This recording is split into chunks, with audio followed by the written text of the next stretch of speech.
আসসালামু আলাইকুম ভিউয়ার্স। আমার মেহেদি পড়তে ভীষণ ভালো লাগে, বিশেষ করে পাতা মেহেদি দিয়ে হাত রাঙাতে বেশি ভালো লাগে। তাই আমার এই মেহেদি গাছটা কিন্তু ভীষণ প্রিয়।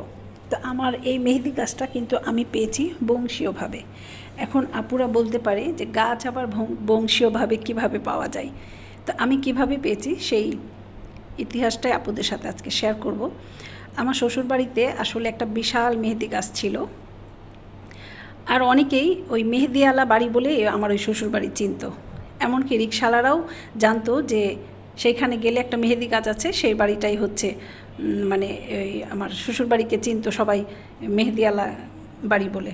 তো যাই হোক, তো গাছটা এক সময় কাটার জন্য আমার শ্বশুরবাড়ির লোকেরা ঠিক করলো, যেহেতু ওটা গেটের কাছে ছিল, পায়ের নিচে পাতা পড়তো আর অনেক বড় হয়ে গিয়েছিল, সবাই পেরে নিত, তখন পাতাগুলো পায়ের নিচে ছিটে থাকতো।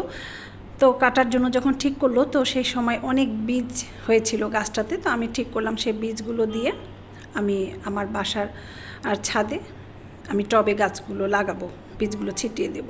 তাই বীজগুলো আমি বাসায় নিয়ে এসেছিলাম। আনার পরে সেখানে ছাদে যে ভালো টবটা ছিল সেইখানে আমি বীজগুলো ভালোভাবে ছিটিয়ে দিয়েছিলাম। আর একটা টবের অংশ ছিল, ভাঙা একটা টবের অংশ ছিল, সেইখানে আমি কিছু বীজ রেখে দিয়েছিলাম অযত্নে অনাদরে।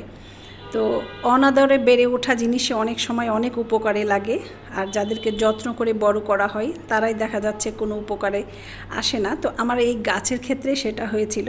সেই অযত্নে অনাদরে পড়ে থাকা সেই বীজগুলোই হচ্ছে এই গাছটা আমার। আর যাকে আমি ভালোভাবে যত্ন করে টবে লাগিয়েছিলাম সেই গাছগুলো আমার একটাও হয়নি। আর অনাদরে যাকে ফেলে রেখেছিলাম ভাঙা টবে, সেখানেই হয়েছিল এই মেহেদি গাছটা, যে আমাকে এখনও পাতা দিচ্ছে। আর সেই পাতা আমি হাতে দিই, চুলে দিই, আমি আমার হাত রাঙিয়ে রাখি। তো আমার এই গাছটা অনেক প্রিয়। তো আপুদের সাথে আজকে আমি তাই শেয়ার করলাম আমার এই মেহেদি গাছের ইতিহাস। তো আপুরা সবাই ভালো থাকো, দেখা হবে অন্য কোনো ভিডিওতে। আল্লাহ হাফিজ।